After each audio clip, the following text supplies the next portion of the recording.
empowering, educating and giving space to Black people so our communities can look after themselves better. Every Saturday, our Black GPs or consultants present on those health and well-being topics that affect you, your family members and friends. Some weeks will vary and will include other panel members such as pharmacists, specialist nurses and faith leaders. Our health hours cover a range of topics and include mental health, heart health, women's health, reproductive and sexual health issues, men's health, respiratory problems, cancer, sickle cell, and many more. We have not forgotten to include within our health hours the many societal, cultural, religious, and racial challenges that can go hand in hand with health problems and influence how we should respond to meet health and well-being needs. The sessions are designed for you, and we want you to use the time to listen, learn, share your experiences, and ask questions to our Black doctors. During every session, we will gather your feedback so we can continue to respond to the needs of our Black community. To request any particular topic, please email health@carn.org.uk. We encourage you to invite others to our health hour sessions. Spread the word in our community. CATHIP is funded by the National Lottery Community Fund. Good morning, good morning, good morning, good morning. Welcome everybody to the Carn Black Health Hour. We're going to do some rebranding there. Carn Black Health Hour. So first off, I want to apologize for the delay. I was getting my hair done, and I wanted to make sure I look fresh and beautiful for all of you people. That's not the truth. It was a technical difficulty, but I do apologize. I am your host today. My name is Dr. Ayo, and I have a fantastic honor of being able to introduce my friend, Dr. Pelumi Akintade, who is a consultant in acute medicine. He is a husband and a father and an all-round general good guy. And he is going to talk to us today about healthy aging and planning. Now, the one thing that we know we're all going to do by God's grace is that we're all going to get older. And planning for the future is is half the battle to success in the future. So without further ado, Dr. Pelumi, thank you so much for your time. Over to you. Great, thanks very much. Good morning, everyone. It's an honor to be back on this platform to give you some healthy health building, presentation, and hopefully to help people transform their health for the better, to age well and to do well in life. I've got a little presentation that's going to be useful as we go forward, and hopefully it's going to come up, and hopefully you're going to see that as we go on. You've all sacrificed a bit of time to be on here today, and I trust you're going to get some value in what we're going to discuss and what I'm going to facilitate. So without much further ado, let's get into it. So if we can go to the next slide. And the next slide.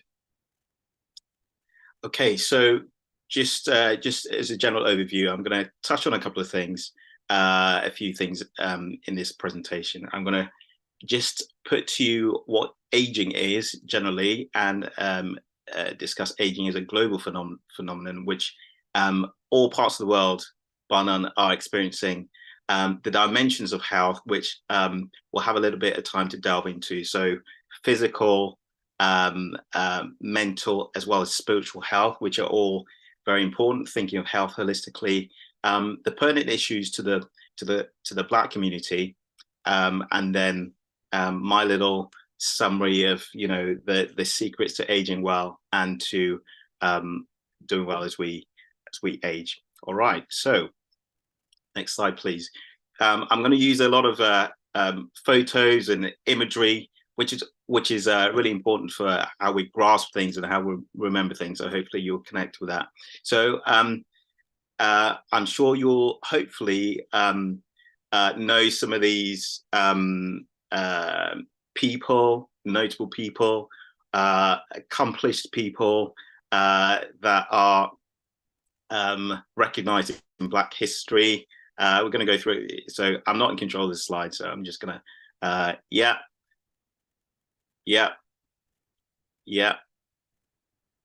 Great. So these are people in different arenas, whether it's in literature, whether it's in politics, whether in the sports arena. So Black people in virtually every arena of life have accomplished great things. Hold it there, please. And I think it's probably worth stopping to think about one, recognizing their achievements, but also how do they live long enough to achieve those things and bless the world with their gift and to illuminate the world with their light. And more pertinently for us today, and as we go forward, I want to think about each one of us think about the light we carry, and that we are here not just randomly. We're here for a purpose, and we're here to bless the world and serve the world with our gift. All right, so I think that's quite central, because then we can connect it to why we need to take the steps to age well, so that we can deliver what we're here to deliver. Okay, so aging. So just some statistics on aging. So there were about maybe 500 million people, an estimate, people over the age of 60 in 1990. That had doubled by 2017, and doubled again. That will double again by 2050, and certainly by 2100 there'll be over 3 billion people in the world over the age of 60. That's phenomenal, and that's significant for many different reasons. Okay, next slide, please. Okay, so aging, they're different. Why do we age? Well, we know that aging isn't inevitable, but do we know exactly why we age? There are different theories that have been postulated as to explain aging, and there's no general consensus, but these are some of the main ones. But generally we know that in aging there's impairment of physiological function.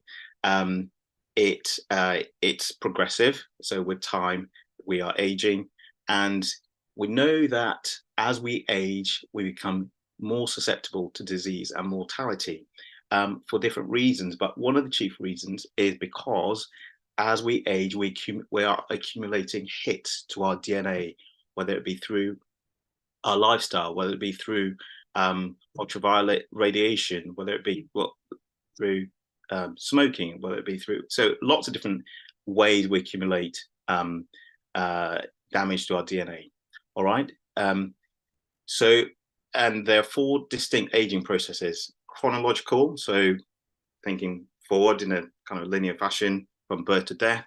There's biological aging, so you see that maybe someone at let's say 60, and you might compare them to a different person who's 80 years old. So although they're chronologically at different ages, they're not necessarily at the same biological age.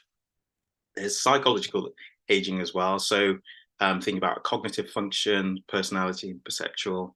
And this is probably where you can consider things like dementia. And there's social aging processes. So the changing roles in society.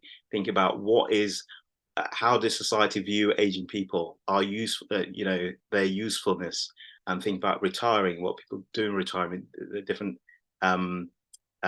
requirements and demands of that. Okay, next slide, please. Okay, so what is health? Coming back to really the crux of it, and the central thing is what health, and what is health? How do you define health? How do you define health for yourself? I think it's a useful place to start is thinking about what the World Health Organization thinks about it and defines it. So essentially, health is complete physical, mental, social well-being, and not merely the absence of disease or infirmity, which is how it used to be defined in the past. So we think about different dimensions of health, and these are all important. It's also, I think, important to think about what's your own definition of health. How do you define health for yourself? Some people might say health is, we don't have enough to, probably not have enough time to have an interaction about this, but some people might define health as being able to run for a bus, being able to do my daily chores, being able to be strong enough to walk my daughter down the aisle when she's grown and getting married, long enough to see my grandchildren and, you know, help them as they get older. So for different people, health means different things. Okay, next slide, please.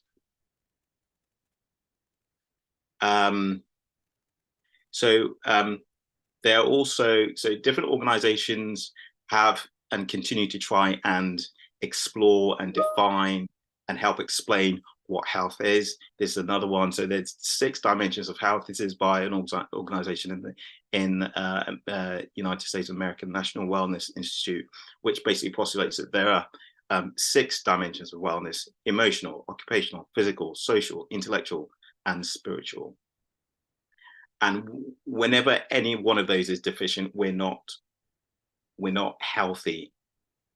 Do you get what I mean? That we're not healthy. We're not enjoying full health. So it's important to pay attention to those different areas. Next slide, please. Okay. I'll go further to say that, and this might be controversial for some, but hopefully not for most of us here. I think health is fundamentally spiritual in nature. It follows ancient principles and laws, and even in the research, you find that faith is a common finding in the healthiest, longest living communities in the world. When you think about, some people may have heard about the blue zones. This goes back to some research done by a guy called Dan Bertner, along with National Geographic many years ago, and it still continues.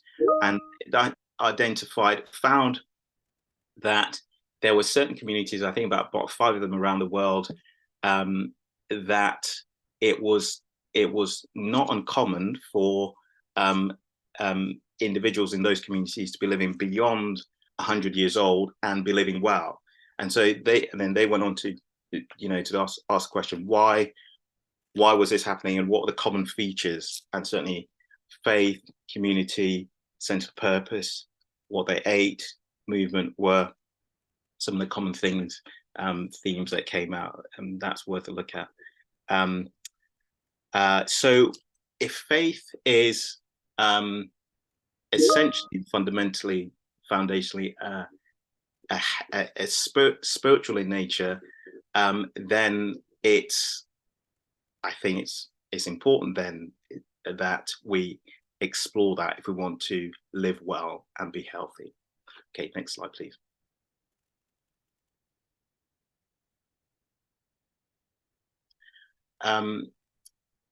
Okay, so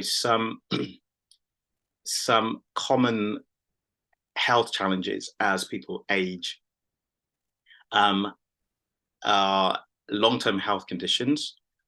So some of you may well have some diagnoses or conditions or challenges that you have right now, or may do, or in the process of developing. Let's say, for instance, one that is increasingly common, going up in incidence and prevalence, is type 2 diabetes, driven mainly by our lifestyle choices. The type 2 diabetes, cardiovascular disease, so heart disease, mental illness, cancers, also got on this list, dementia, frailty, which is associated with aging, but it doesn't necessarily have to be a manifestation as we get older. Social isolation has also been identified as something that is increasingly very impactful as people get older, and financial insecurity and poverty. Next slide, please. Okay, so some health issues that have been particularly permanent to the Black community, I mentioned before, type 2 diabetes, there's up to the risk of developing type 2 diabetes is increased, or found to be increased in the Black community up to 3 times compared to our kind of white counterparts. So there may be genetic susceptibility, but it doesn't necessarily mean it doesn't necessarily mean it's going to develop or manifest.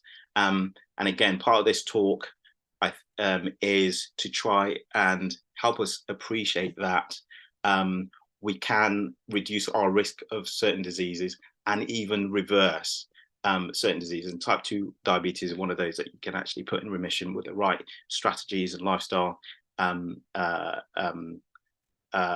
approaches.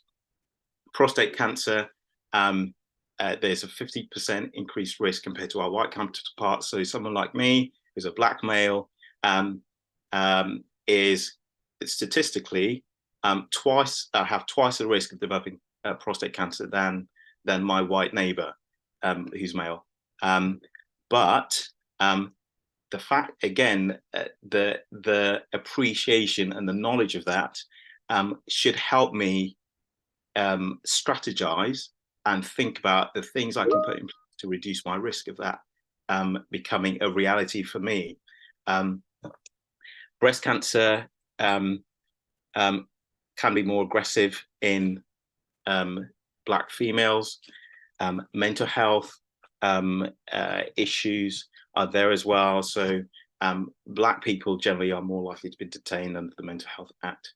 And so there are lots of ethnic health minorities which result from different things in our society, including racism, the impact of, we've mentioned physical and mental health directly and indirectly through the effect of socioeconomic status. So our level of wealth, let's say, where we live, all impact on our health. Next slide, please. Some more health stats generally to help us think about this whole thing of long-term health, chronic disease, and actually the fact that some things we can do in our lifestyle choices can mitigate or reduce the risk or even reverse some of these things. So 80% of heart disease, stroke, and type 2 diabetes, and 40% of cancers are preventable by diet and lifestyle choices. Those are staggering statistics. 80% of heart disease, stroke, type 2 diabetes, 40% of cancers are preventable not by pills or surgical interventions, but by diet and lifestyle. So, if, I know that you would appreciate that a lot of these diseases can be life-changing. 11 million deaths globally can be attributed to unhealthy diet. Mental illness costs the global economy $1 trillion per annum. Stress, depression, anxiety, burnout, depression are on the rise. So these are some of the sobering statistics that we know about. But also the good news there is that there's a lot we can do to prevent them. There's a lot we can do to reduce the risk of them. And if we have them, there's a lot in our lifestyle we can do to reverse them. Next slide, please.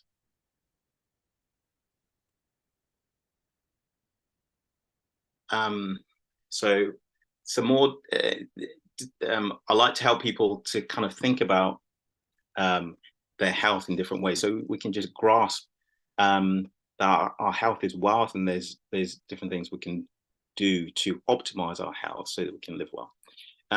So one of the ways or images that helps me is thinking about your health or yourself as a house, right? What is the state of your house? Is your house in order? How is the building? how are the foundations? What's going on in your house? Is it solid? Is it functional? Are you well in it? How are the foundations? Are there some troubles or challenges in your house? Like, for instance, think about, maybe a house that may have a leaking roof, or a house that may have a faulty foundation, or a house even where some rats have gotten into the cellar and they've got a little nest there that's growing, or even a house where some undesirable characters, squatters, have made a little den, and they're doing things there that shouldn't be done. Yes, what's going on in your house? What is the state of your house as related to your health, and what are you doing about it? Okay, next slide, please. Or think about your health as an automobile, a vehicle. Okay, we're all different in maybe the car we drive, for those who are driving, but what is the state of what's the state of your car? Are you looking after it? Most of us that have cars will be aware of getting the car MOT'd or serviced every year, getting this checked, getting that checked, filling it with the right fueling with the right thing, right? So it's worth thinking about what we do to ourselves. How well do we look after our bodies? But also, how's your driving? Are you aware of the rules of the road? So again, I hope most of us would be aware and appreciate the need to wear a seatbelt, for instance, when we're driving. Does that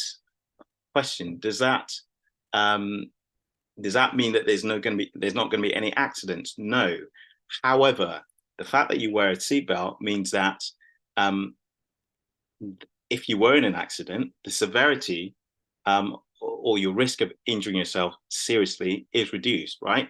When you're in a car, you obey the laws of the land, hopefully, in terms of road rules or traffic rules, and you can only do that so far as your driving is concerned. We can't control what others are doing. We only hope that others are also following the rules of the road so that everybody's safe. But we can't control what the other person is doing, but certainly we are responsible for doing what driving safely. So that's about taking responsibility. Okay, next slide, please. And how fruitful is your garden? So again, if you think about your health and yourself as someone with potential, because we all have potential, and as I said at the beginning, we're all here to do something that is great, that delivers value, that blesses the whole of humanity. And I sometimes talk about that we're planted here to prosper, and you go from a seed that has a lot of potential, that's been planted on the fertile ground of planet Earth, to go through a process, if we submit ourselves to that process, and we are supposed to be fruitful, to bear fruit, to again bless others with our fruit, to serve the world with our fruit. And so are we doing the things that move us towards that? Are we being intentional about positioning ourselves and feeding ourselves the right thing, looking after our garden, pruning it where it needs pruning, fertilizing it, watering it, ensuring it gets adequate sunlight, nutrition, etc., to make sure it is maximally fruitful. Okay, next slide, please. Okay, so hopefully we've grasped some. Hopefully we've been asking ourselves some certain questions about our health and becoming more self-conscious about some of the things, some of the realities about our health, and some of the things we can do about our health. And I think, you know, I'm a healthcare professional. I work in a hospital, so secondary care. We have, you know, have patients under my care, and we're all familiar with the traditional conventional health system, right? So usually we seek help when we think or know that there's something wrong with our bodies that we need expert help with, right? And I would submit that our current health systems, in the way they are set up, are reactive in nature. And to a large degree, most people are reactive in nature. We don't generally tend to do anything about our health and other things until something has arisen, right? So reactive and rescue medicine is what probably most people are used to, right? So something goes wrong, let's say, you know, in my practice, I might be helping someone who has a cancer diagnosis or has signs and symptoms of that, and I might lead the investigation in that and show that, okay, well, they do have a cancer diagnosis, or someone who's had a stroke or a pneumonia or a diabetes. However, so there's a need for that. There's a need for rescue intervention. There's a need for delivering treatments that deal with that issue. However, I would also submit that we also need to be looking on the proactive side to build health and resilience. Okay, so it would make sense from looking at this picture here. It's something that, you know, one of the pioneers of lifestyle medicine, I might mention later, a bit more later, is used in some of his talks to say that, you know, most health systems and healthcare professionals are really involved in mopping up the mess while the tap is still running, right? But it would make much more sense, and it's, you know, it seems obvious wisdom that actually you could just turn the tap off, right? Deal with the root issues, and then you wouldn't have such a mess on the floor to tackle. All right, next slide, please. Okay, so health is a continuum. So this is the illness wellness continuum, which I like to use sometimes. I think it helps us appreciate what's going on with our health and the directions we need to move. So if you look to the left extreme, you'll see that this is where someone like me, you know, I'm a consultant physician in the hospital. I'm responsible for rescuing someone, to put it in a way, rescuing someone from death, premature death, because for whatever reason they're deteriorating, whether from, I don't know, cancer or stroke or pneumonia or whatever, they're moving towards a left extreme, and I'm responsible to try as much as I can with the toolbox that, you know, I have and be trained in, to stop that demise, to stop that deterioration, and restore some degree of stability, right? However, you may also be aware of the right-hand side of this continuum, which I believe we should all be trying to move to, right? So most health systems, virtually all health systems, conventional health systems, are not really set up to move someone to the right-hand extreme of this continuum. It is down to the individual to be proactive and intentional about that. And this is really where you thrive. That's where you live. That's where you are. It doesn't mean you won't become sick or ill, but you have the resilience to deal with it, right? It's not something that's going to impact your life as much if you have built up your resilience, if you've built up your health in a way. All right, so so that's worth thinking about too. Next one, please. Okay, so essentially, with that information, with that said, we need to think about taking responsibility of our health. Yes, we can go to the next slide. We can think about ways that we can take responsibility for our health, get better informed, which is something we're doing today. And if you're here, hopefully you have an interest and a passion and a keenness to arm yourself, get better informed, and to find out ways to be healthy, build your health, build your resilience so that you can thrive and carry on thriving. So we need to take back responsibility. That's not to say that you don't need the doctor. You may need the doctor at different points, but we should not be passive recipients of treatment. We should be very much engaged in that process and actually be doing more than, because you are the CEO of your health. You're the CEO of your house, right? You know your health. You know yourself better than anybody else, and you're responsible for your health. All right, next slide, please. Okay, so what are the tools? What are the secrets? What are the levers? What are the strategies? What are the approaches to moving towards better health?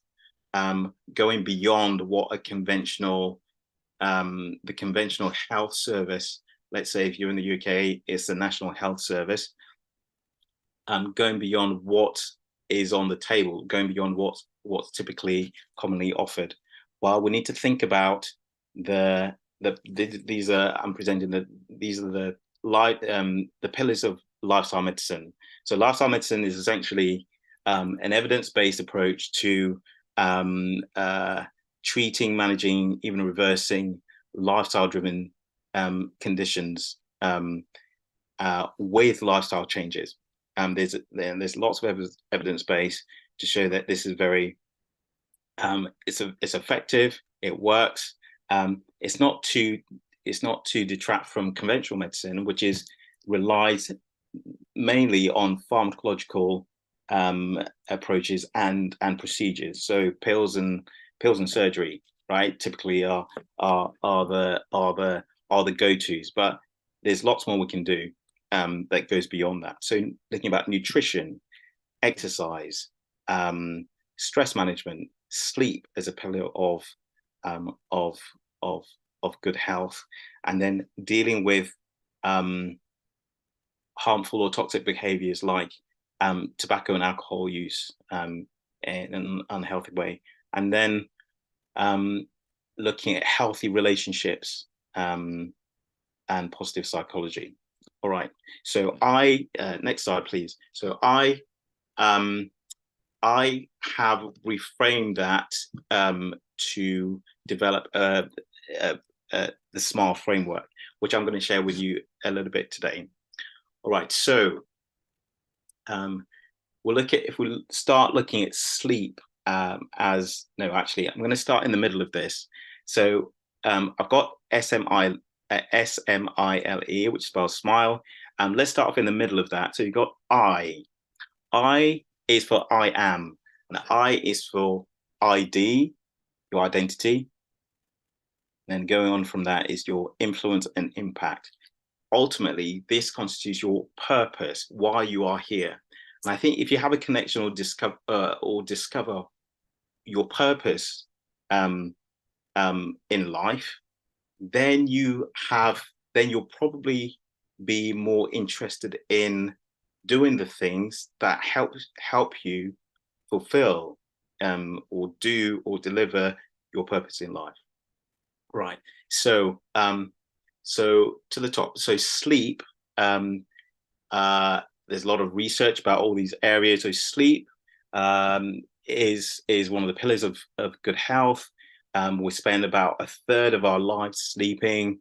I think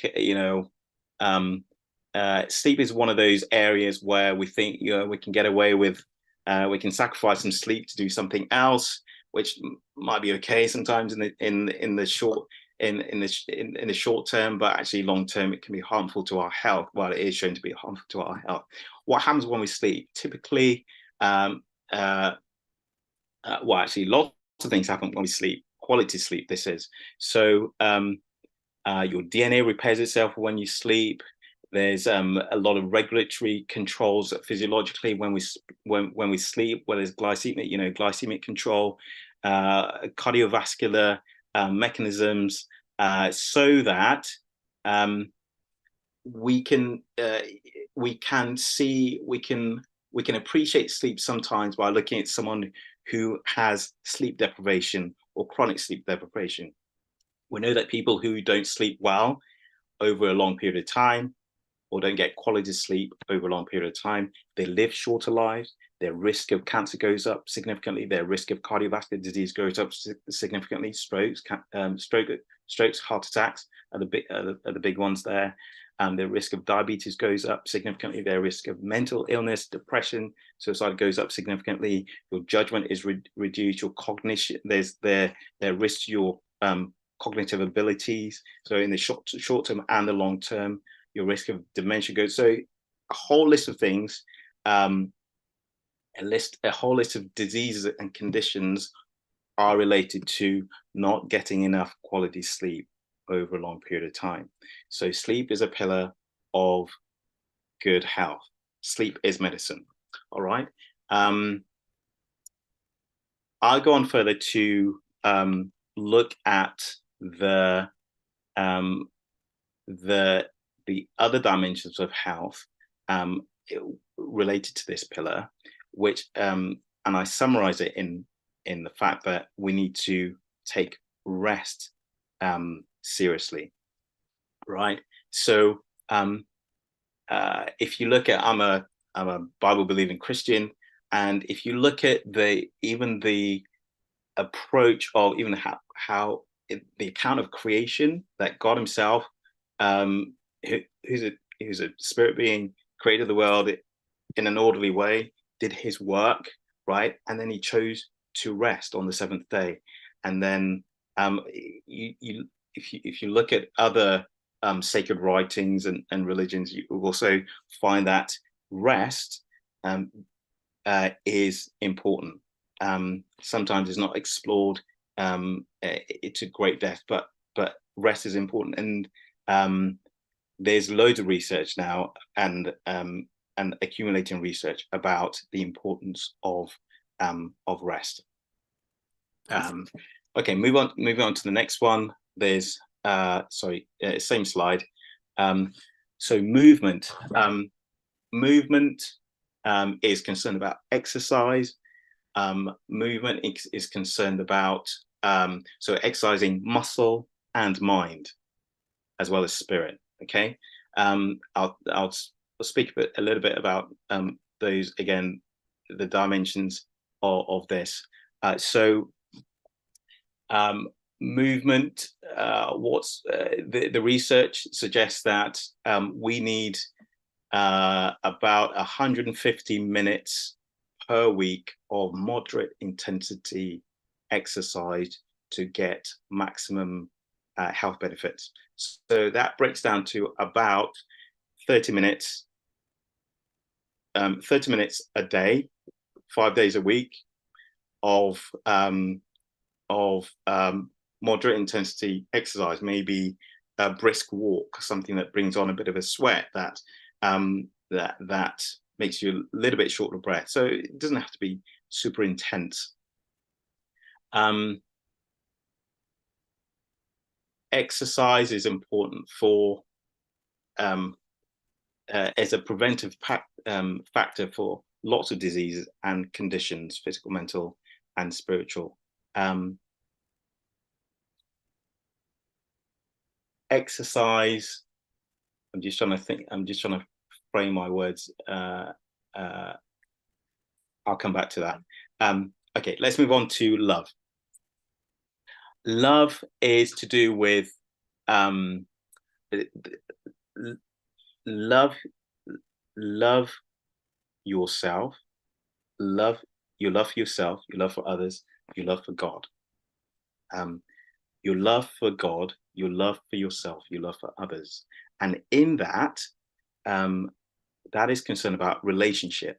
That is concerned about healthy relationships. That's concerned about health-giving relationship.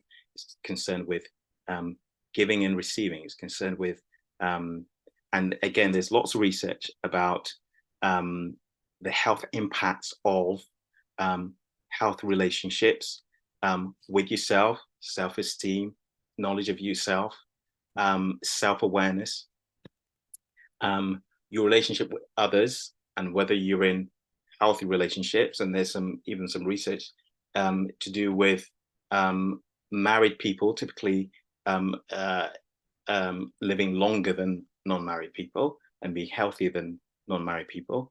There's some research about faith, people of faith, and being in a faith community living longer and being healthier than their counterparts.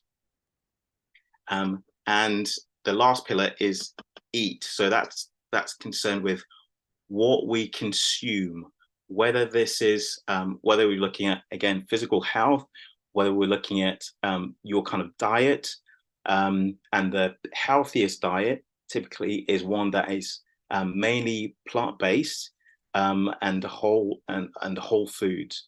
Okay, so I'm not here to tell people to become vegetarians or vegan.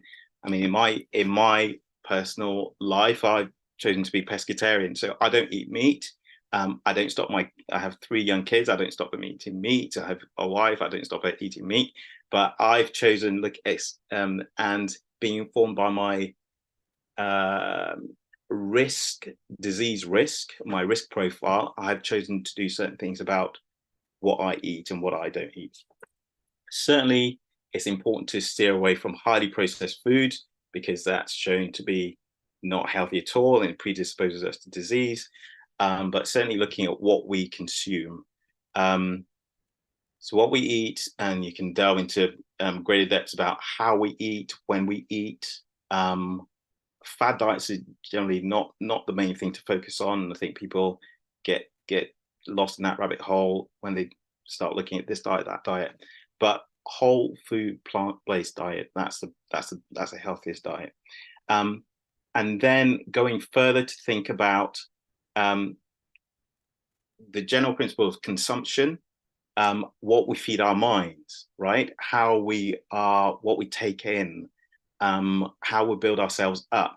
Do we spend a lot of time, I don't know, watching TV, watching movies, on social media? What do we open ourselves up to and receive? Which is it building us up? Is it nourishing us, or is it taking away from us? So, and I summarize that in truth, right? So truth, without getting into going into a theological tangent about it, truth is really what we need. Truth goes even beyond facts, right? I presented some facts, I presented some health statistics earlier on, but truth never changes, right? And we need truth to build ourselves up and to restore us. Okay, next slide, please. Okay, so the question then is, thinking through the pillars, how are you sleeping?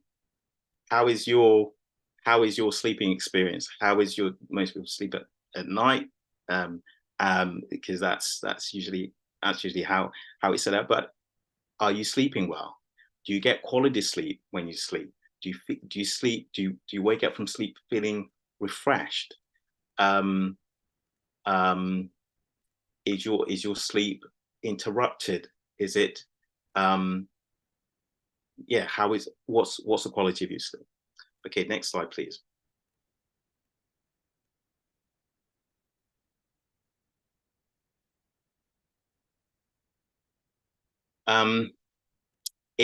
as we think more about sleep, one of the things that helps me think through sleep as a pillar of good health, and how we practice that and how we approach that, is maybe how a pilot brings a plane into land. We know that, it's not random that how a plane lands. Well, certainly not in my experience. And I would hope that the pilot, and I trust that the pilot on the planes I've flown in before have had adequate training, know how to prepare, know how to approach a landing. Otherwise, it can be dangerous. Otherwise, it will be turbulent. Otherwise, it will be disruptive. Otherwise, it will be very uncomfortable, and I wouldn't be a happy customer. But think of yourself as a pilot of your plane. So in sleep medicine, we think about sleep hygiene. So how you approach some of the practices and habits you might adopt, you might think about, to make sure that you bring your plane in at the end of the day, or when you're going to sleep, in a way that is optimal to getting the best rest. All right. So that would include how much caffeine you've taken, not how much caffeine you've taken during the course of the day, and certainly not taking caffeine certainly in the latter half of the day. How much time you spend in front of a blue screen, an hour or two before you choose to go to bed, things like that. Okay, next slide, please. I think my time is going. I need to speed up. All right. So, and some of these is explored in one of the approaches to help people sleep better, and CBT is certainly used. It considered to help people with insomnia who are not sleeping well. Okay, next slide, please. I'm going to zip through these now. Well, I've touched on this already. So moving muscle, so that's exercise, improves sleep, brain function, executive function, reduces depression, helps you keep a better healthy weight, reduces your disease risk, and also helps strength, balance, and your aerobic capacity. Next slide, please. We've touched about moving your mind, your spirit as well. And, I usually try and make a habit of asking my elderly patients, so patients that are into their 90s and maybe gone over 100, what their secret is.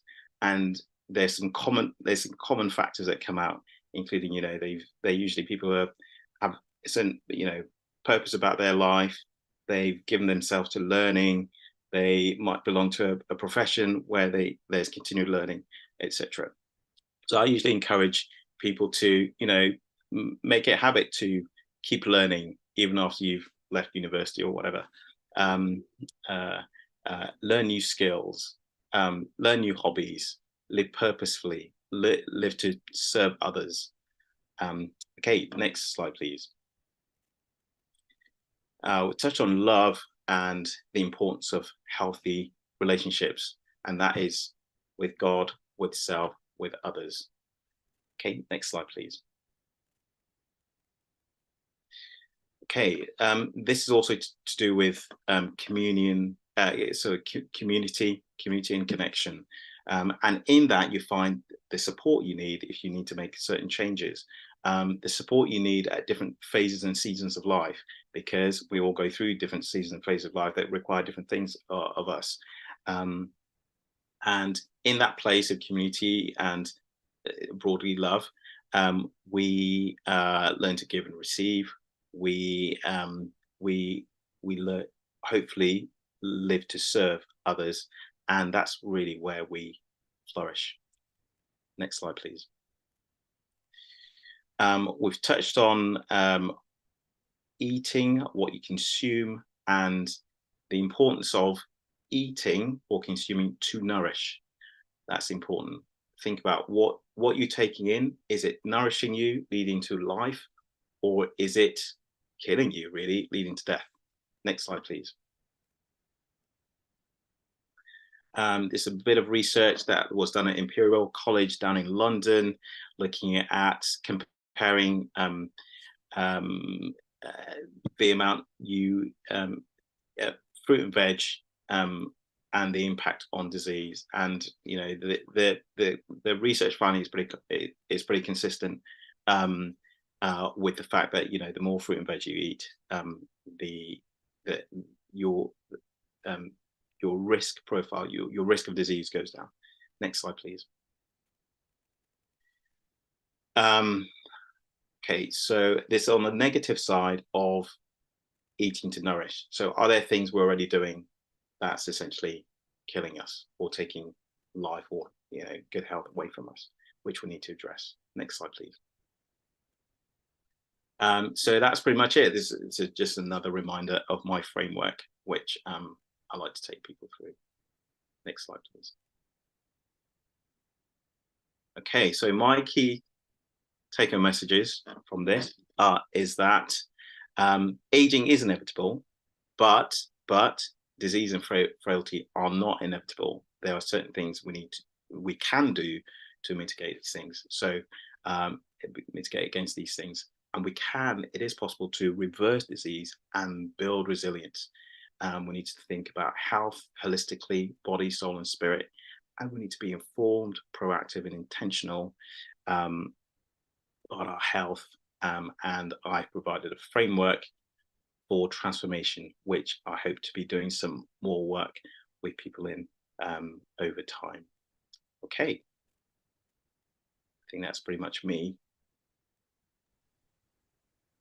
Thank you so much. Thank you so much, Dr. Pelumi. That was absolutely fantastic. That was so many nuggets in there that helping us understand and take responsibility, excuse me, for the fact that our health is our responsibility and that we want to live well. I like that, live well for longer, not just live, you know, live well for longer. So we have a few questions. As we always do, thank you to our online community. Thank you to those of us who are on YouTube. So Dr. Pelumi, if you have some time.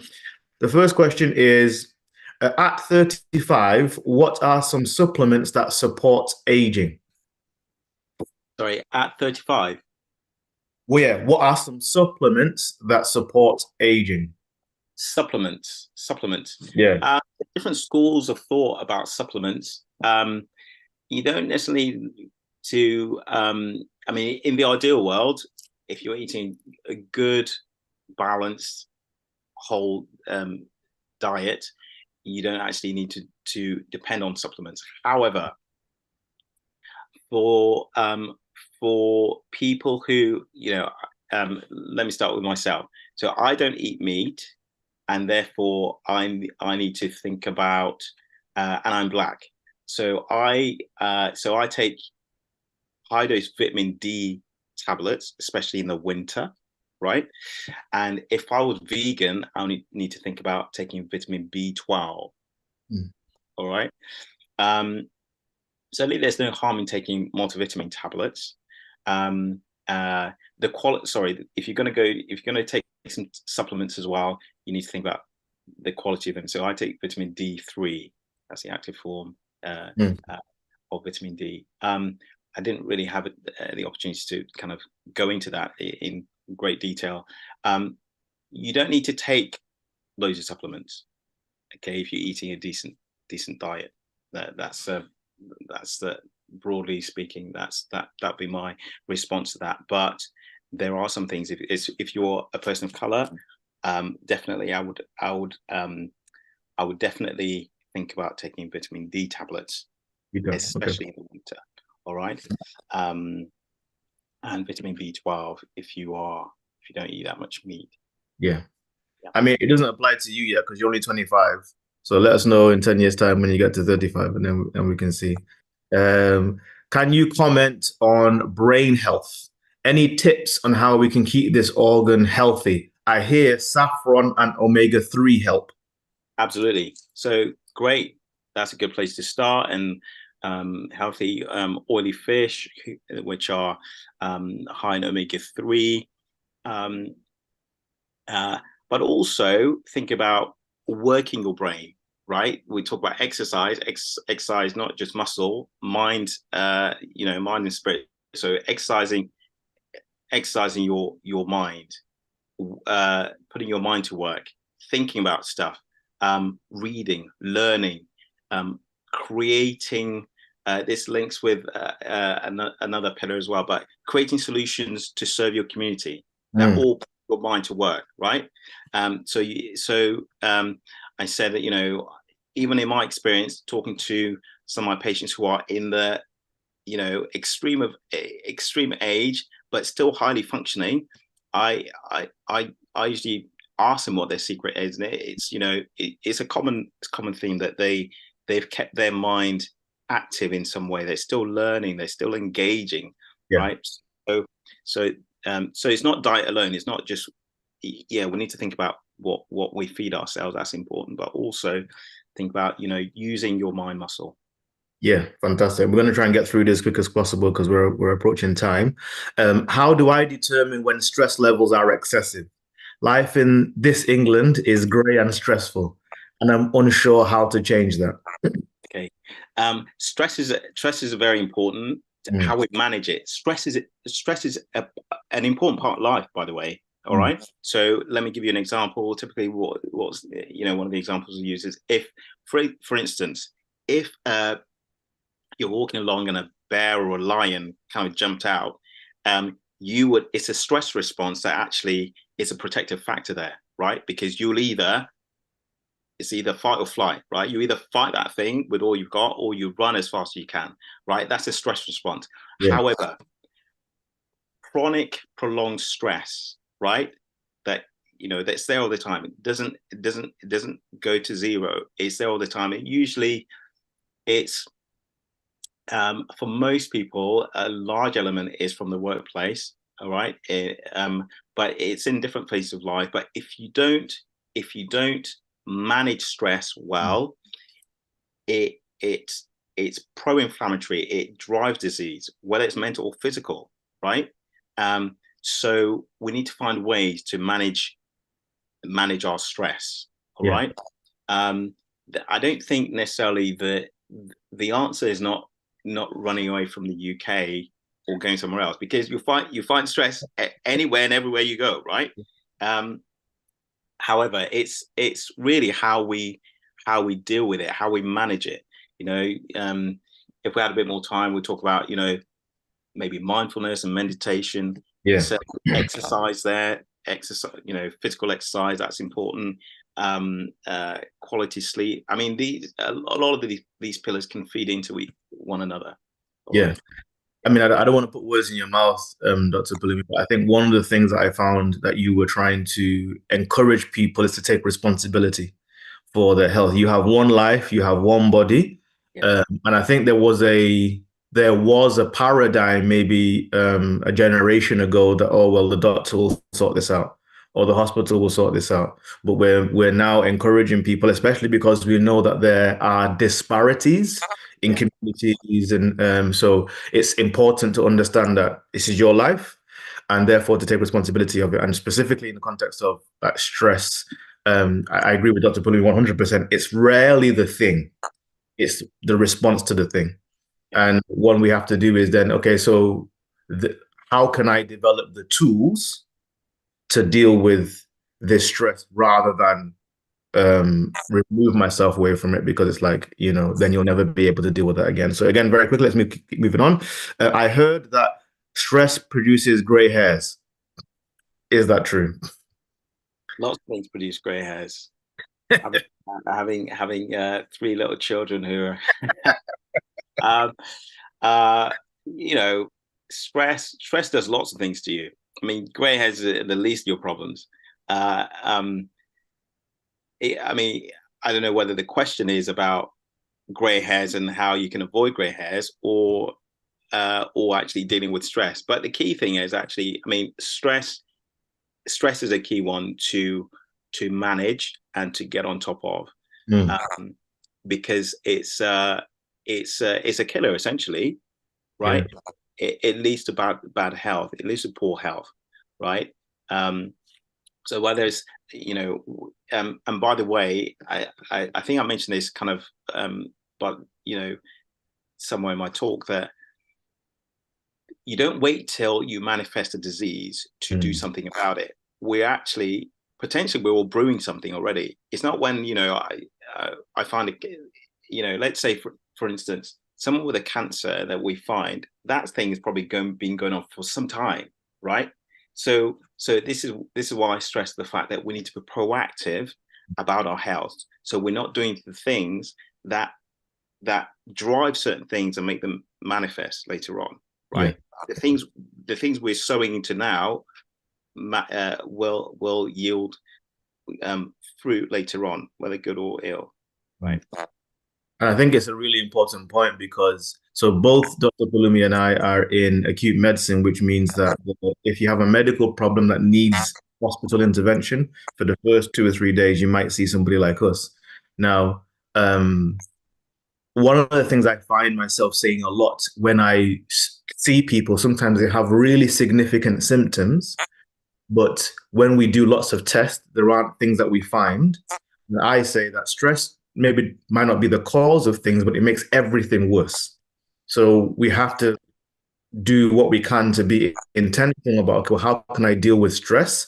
Because even an actual pathology or an actual pain, I will experience that at a much higher degree if I'm in a stressed state. So I need to be careful about that. And I think it's also important what you said, Dr. Pelumi, because we're all represented at different ages. So some of us are at the later stages of life, and some of us are at the younger stages of life. And actually, my last question to you is, how can we encourage people who are younger? Because my experience is young people don't think about getting older.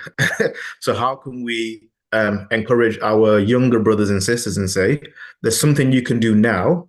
Yeah. But when you're 60, you're living your best life. Dr. I think that's a great question. And I think we have to approach this in creative ways, right? Whether it's, I mean, it's usually a way that people are more attentive when something has gone wrong, right? And we can use those windows and opportunities, right? But we don't want to wait for that. We want to get the message out there much sooner. So what are the things that younger people are interested in, right? So one of the things that I sometimes say is that, in some way, shape or form, we're running after money, right? Especially in our younger years, right? Because it's important. It's a tool. It allows us certain freedoms. It allows us to live a certain lifestyle, etc., etc. So to get your first million, to make your first million, you need a certain degree of health, right? Not only that, once you got your million or billion, to enjoy that, you need health, right? If your health goes, you can't get it, or you'll seriously impede it. Once your health goes, you can't enjoy it because it's going to sap your life, right? And you're not going to live as long to enjoy it. So if we can, it's a great question, because I think we need to think about how we get the message out and how creative we are in engaging with younger people to say, maybe we need to look at what the things they're investing in already, and then link it to their values, link it to their, what they're doing, what they're investing their time and energy already. So maybe they will take it on board even more, and hopefully their awareness is better about their health. Amazing. Thank you so much, Dr. Pelumi. This has been a fantastic talk, fantastic conversation, really good answers. And I hope really that everybody has realized the value of what you've received. Please like and share these videos on YouTube. Please share them with your friends and your community, because our aim at Khan is that we have to help each other. We have to take care of each other. So thank you, Dr. Pelumi, for your time. Really appreciate it. I've been your host, Dr. Aya, and we're going to hand over to Annabelle, who's going to close. Thank you so much. Thank you so much, Dr. Ayo. It's another wonderful session, as usual, and we truly do appreciate your time. Thank you for hosting today's session. And thank you, Dr. Pelumi. This was a very insightful and informative session. And I personally learned a lot from it, especially the SMILE framework and the part where you said, eat to nourish and not to perish. So, and I think that aging is a plan. Aging healthy is a plan. Thank you so much. And I'm sure a lot of people also, learned something from today's session. And thanks to everyone who has been part of this session via Zoom, YouTube. We truly do appreciate you. And before we say goodbye, I would also like to give you an update on some of our programs and services that you will benefit from. Not just you, your friends, and also your family members. So I will be sharing my screen. Just a second.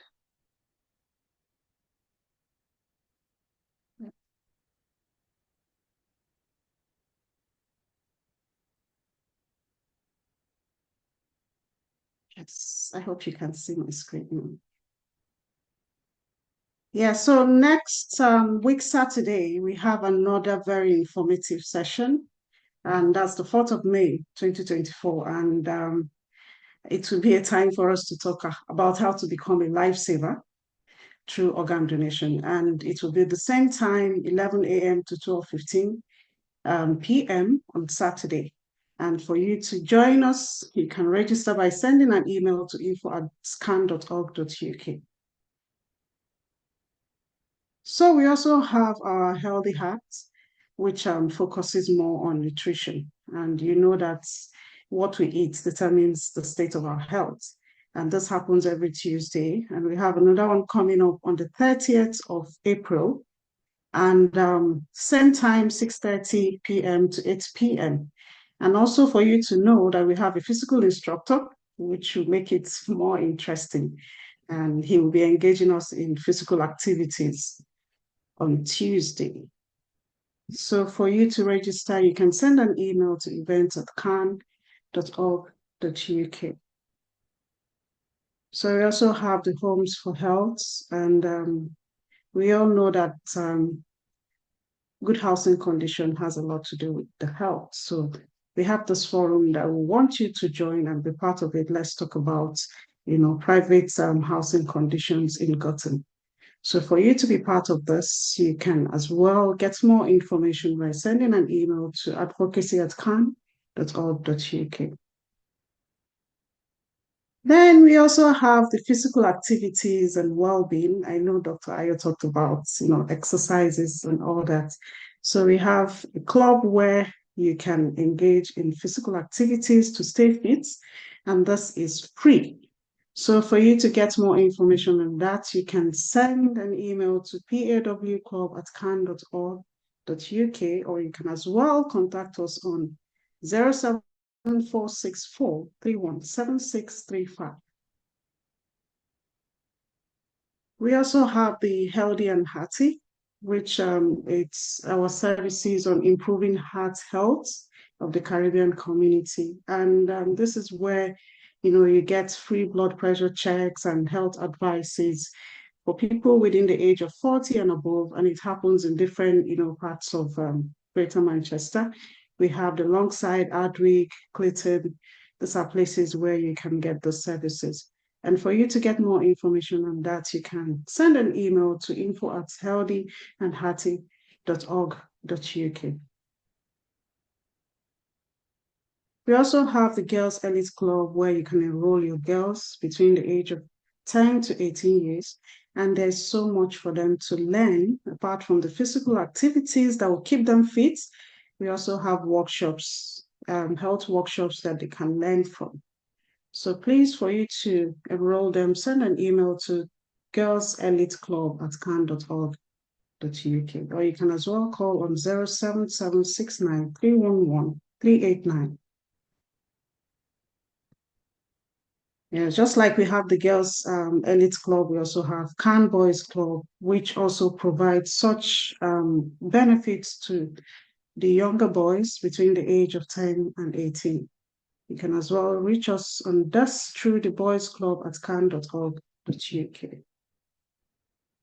Yes, Africa Day is around the corner. It's usually very exciting, for us to come together to celebrate the African culture. And this time around, we are moving from Manchester to Bolton.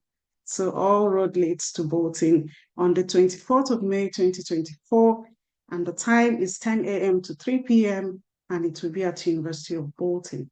So there will be a lot of exciting, performances, food, African food. You get to know more about Africa through our history and all that. So it's going to be exciting. It's not something you want to, miss out on. So for you to get more information on that, send an email to event@can.org.uk. Yes, just to say thank you once again for being part of today's session. We truly do appreciate you. And we look forward to seeing you, not just you and your friends and your family. Join us next week, Saturday, for another informative session, which I'm sure you will benefit from. Thank you and see you then. Bye.